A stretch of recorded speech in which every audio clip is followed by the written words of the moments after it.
Hey everybody, Sean Ryan here talking about the 2020 Fantasy Football Almanac and Draft Guide. 250, look at that, 250 pages of pure fantasy football goodness, fantasy football analytics, fantasy football scouting. Yes, I put a lot of film study into this. But I wanted to talk a little bit about the Fantasy Football Almanac as a whole. So yes, this is what we're talking about, the 2020 Fantasy Football Almanac and Draft Guide.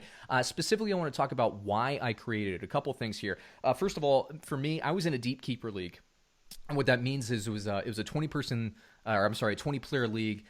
You kept 10 year to year. So it was not a full dynasty, but it was a deep keeper league. And I needed to create a strategy to help identify the breakouts, the sleepers, because that's really how I won my league. You know, anybody I think can really hit the first 2 to 3 rounds if you're doing a lot of research, but how do you dominate the middle and the late rounds? That's what I was looking for, and I created a methodology to do that. I always felt that the research in the mass fantasy football community was a little bit weak, a little bit shallow, a little bit ill-informed. The draft tiers, to me, didn't go deep enough. In fact, when I even started this, draft tiers was not even a topic of discussion. If you can, that was a while ago. It was a long time ago.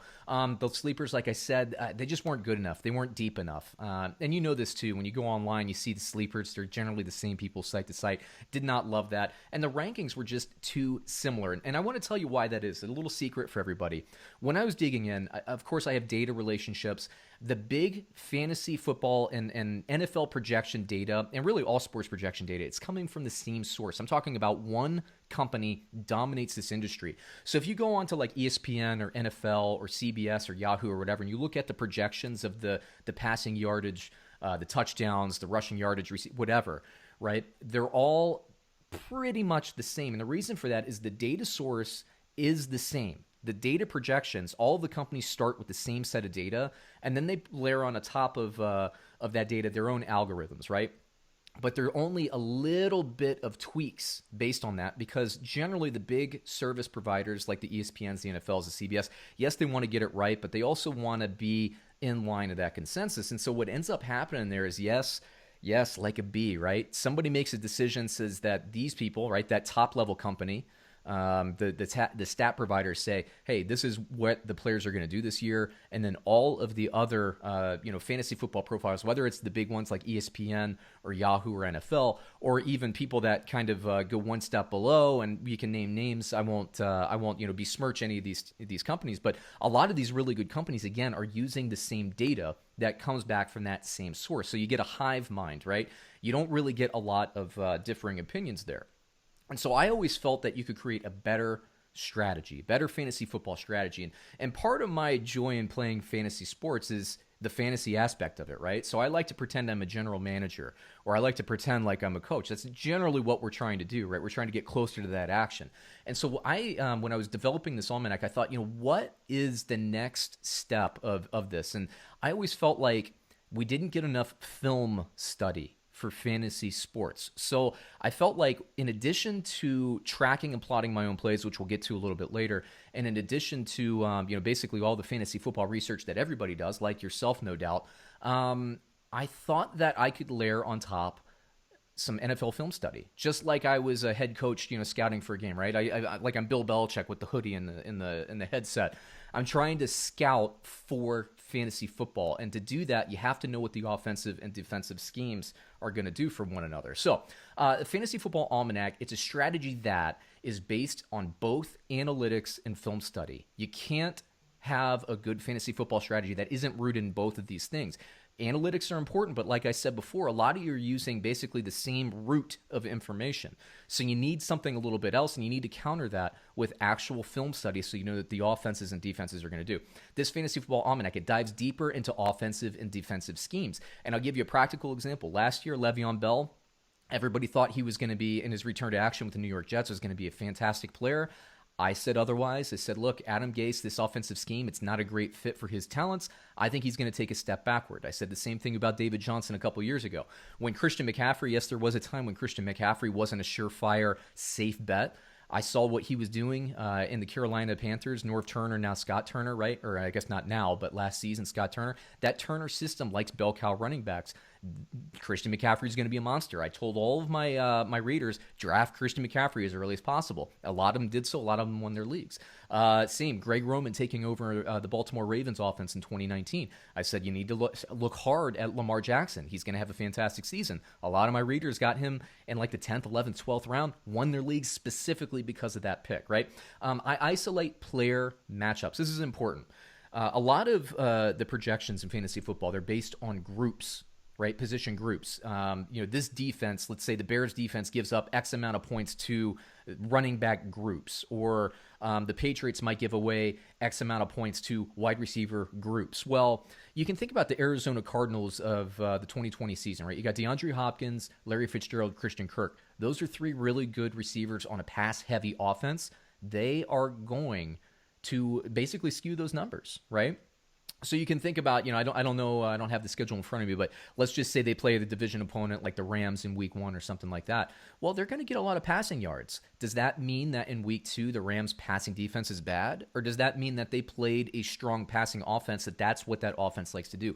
That's why it's important to know the offensive and defensive schemes. That's why it's important to plot plays. Yes, I mean actually go down and map the plays out and see how the different offenses are attacking the different defenses and how they're applying those resources. It's also important to know, hey, DeAndre Hopkins, is he playing a bad passing defense or is he playing a bad cornerback? How do you identify that stuff if you aren't watching the film? How do you identify that stuff if you aren't plotting the plays? I do that. That's what makes this Fantasy Football Almanac and Draft Guide different. I identify more sleepers, more real sleepers. When I say real, I mean not the one where you go out to your favorite fantasy football website and you see, hey, Kyler Murray is going to have a breakout season. Everybody's saying that, okay? If everybody's saying that, then they're not a sleeper. What ends up happening is you get back into that hive mind and they overdraft players. I also identify real risk players, and I continuously update. This is a big pet peeve of mine. Why buy a draft guide at a grocery store that was written in June and mass-produced in July? You're sitting on stale information by the time you get to your draft in like August or maybe even September, right? So I continuously update it, and I give away those updates for free. So I say this is important, right? I say dominating the middle and the late rounds. Like anybody can pick safely in the first couple of rounds. I always say you can't win your league by drafting in the first couple of rounds, but you can lose it. And I also say you can't really lose your drafts with poor choices in the middle and late rounds, but you can win it. And that's what this guide does. It helps you, yes, make those really nice picks, those picks that really should be kind of obvious to everybody at this point. It helps you outline your strategy for those early rounds to make sure you get the most value for your roster, but you also dominate the middle and the later rounds. If you could just think about this, a lot of you play in pay leagues and money leagues. If you could find 1 or 2 more sleepers in your draft, would that fantasy football guide be worth it? I think it would, right? For a lot of you, financially, it would absolutely be a fantastic investment. I want to read you I'm going to do this a couple times, read you a real review from the 2020 guide you can see on Amazon.com. I purchased this guide for my 2019 fantasy football season, and I just received my 2020 copy. I've been playing fantasy football for over 20 years and have spent a fortune on fantasy football magazines to prepare for my drafts. Last year was the only publication I utilized for my draft. In 2020, this is all I plan to use this season. It's a pleasure to read and contains more useful information than you will find in any other publication. Okay? Useful information, impactful information. That's what we're all about. So let me tell you what this guide is not. This guide is not a guide that's just published once early in the year and never updated. We don't do that. It's not a guide that regurgitates the same opinions of everybody else. Look, a lot of you like to do your own research, and that's fantastic. We're not about that. We plot our plays and we scout offenses and defenses. We track all of the offensive coordinators and defensive coordinators that move around the league. Nobody else does that. That's a differentiator for us. This is not a guide that's published and then makes you charge or pay a monthly fee for updates, right? I see guides out there going for what? $15, and then you got to go to their website for updates, and it's $5 a month charge. That's, to me, that's not taking care of your customer, right? I've seen other guides that will just, charge for an ebook like $25 and you get this service, right? All that stuff is expensive, and you can see what the market bears, right? The market says this kind of information is worth about $25 to $30 over the course of an off season. I'm not going to make you pay anywhere near that much. That's not what the guide is being offered for on Amazon.com. Let me read you another quick real comment that you can see on Amazon. Very good fantasy football player perspective. Very enlightening to have an author write candid opinions, unlike many vanilla publications. That's right. We're not regurgitating, right? This Fantasy Football Almanac, we don't regurgitate opinions. We come out with analytics. We might have players that might contradict, but we then recalibrate them against average draft position. That's how we find you the real sleepers. That's how we let you know when there are risk players that you should be avoiding at the top of your draft. Now, you're probably thinking, right, a lot of you, like myself for a while, I can do all this stuff myself. And I don't want to refute that. I mean, a lot of people spend a lot of time doing this. But, as you get a little bit older, as you get a little bit busier sometimes, life, like I have kids, there were a couple years there where I really didn't prepare for my draft as much as I should have, right? Now, you can get at all this information is out there, but let me tell you what I put into the guide. I put 1,000 hours of NFL film study. That's more than every single regular season game if you watch it. I have Game Pass. I go back. I study the film again. Countless hours of spreadsheeting. Literally, I don't count the hours. There's a lot of it. But I plot every play while I'm watching that game film. Why do I do that? To isolate player versus player matchups, not position group versus player matchups, okay?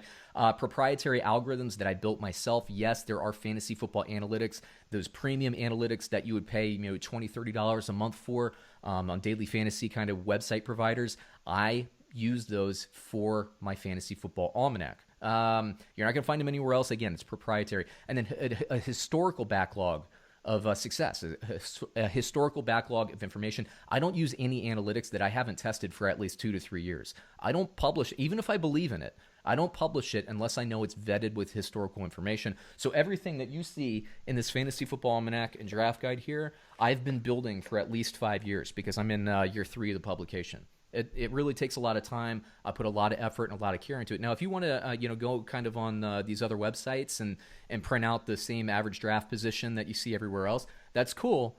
But I'm telling you, mine is going to take you a step further, right? So, you might be thinking as well, my league scoring, it's a little bit different. It's not going to translate. I do a couple of things here to mitigate that. Draft strategy tiers. I was a big proponent of tiers. I have been for well over a decade now. Draft tiers are important because it helps you make decisions round to round, right? You don't want to move on to tier 1 until tier 2 until all of your tier 1 players are taken. That's the general concept. But a lot of these websites, a lot of these fantasy football providers, in my opinion, go a little bit short. How do you vet that? How do you make those decisions within tier 1, right? Michael Thomas versus Christian McCaffrey this year, right? How do you know when to take that receiver over a running back or Dalvin Cook or Saquon Barkley or whatever, right? How do you know when to take that player? So my draft strategy tiers, they're vetted and optimized against current average draft position. I look in to see what's going on in the industry, what the fantasy football community, because again, a lot of us fall prey to hive mind. What are they doing, and how can I calibrate my draft tiers to get you the most valuable players at that particular draft slot? I also vet this information and optimize them against mock drafts. So yes, it's nice to go in and see average draft position, but that information gets stale. The only way you can really keep up to speed is to keep going into to fantasy football mock drafts and playing out different scenarios. And I do that for you as well, and I include those in the updates as well. PPR, certainly half PPR we added. No PPR, those league and rankings formats are included. Dynasty rankings. If you play in a dynasty league, we have dynasty rankings. If you play in an auction league, I have an auction draft strategy guide that lets you know how to apply an auction strategy to the tiers that I provide as well. And the best customizable draft tool. A lot of customized rankings, you can go into a website and use a little widget, and those draft rankings, they'll say, how many are you in a PPR league? Or are you not? What's your scoring methodology? And you put in your little thing, and it'll spit back. But again, what does that tell you, right? It tells you how that top level fantasy data that everybody's using, how is that going to apply? What I do is a little different. I give you a draft tool that, yes, will allow you to put in your scoring mechanism, your league scoring mechanism, but I also allow you to play with the projections. So if you disagree with a consensus projection, which, by the way, I take in addition to mine, I also map that out and make a consensus with some other stat providers as well, just to kind of give you the best of both worlds, the best consensus. But if you disagree and you say, hey, you know what, Saquon Barkley is going to go nuts this year receiving, with Jason Garrett taking over as offensive coordinator, I think he's going to have a fantastic year. Well, what is that going to tell you? Maybe you want to add another 500 yards and see how that ranking will impact your league rankings and everything, where that player should go. You can do that fully customizable, even the statistics. That is available for free as well. So let me read another comment from an Amazon reader here. Ever since I started using the Fantasy Football Almanac, I've won my big money leagues. Coincidence? Maybe. Then again, maybe not. And why risk it? Sean offers a distinctive approach to fantasy football and offers updates. Yes, those free updates I was talking about before. His YouTube channel, that's a nice plug for my channel, youtube.com/theunderdog. His YouTube channel also adds that extra something that others don't. Remember, we're all about value for our readers. I'm not trying to hook you on, although I do have premium, and my premium stuff is I think really good. I'm not trying to hook you with a book and then just basically charge you into perpetuity. I want you to buy the book and have value. And if you like that book and the value, then you'll buy my premium services, which also carry more value, right? Now, who does this book work for? A couple of things, right? Players in the most complex dynasty formats. Remember, I was in a complex dynasty. That's where this methodology really grew from. Players in deep keeper leagues, again, that's where I come from. That's why, like I say, and you know this, if you're in deep keepers or in dynasty leagues, you need to know where to find the value. You need to know where to find the sleepers. You need to know where the breakout candidates are going to come from. My proprietary statistics and my film study help you do that. I put hours and hours and hours. It's a sick amount of time, okay? It's a sick amount of time I put into this. But I'm passionate about it, and I know you are too, so it'll be good to have that opinion. Who else does this work for? Players in shallower or redraft leagues. Redraft leagues do quite well in this. Expert players in high money leagues looking for an edge. I have a lot of players that have won thousands of dollars in their high money leagues. I'm telling you, the methodology works. And you're not going to find it anywhere else. Beginners, this is an important thing too. If you're just beginning to fantasy football, all this might sound complex.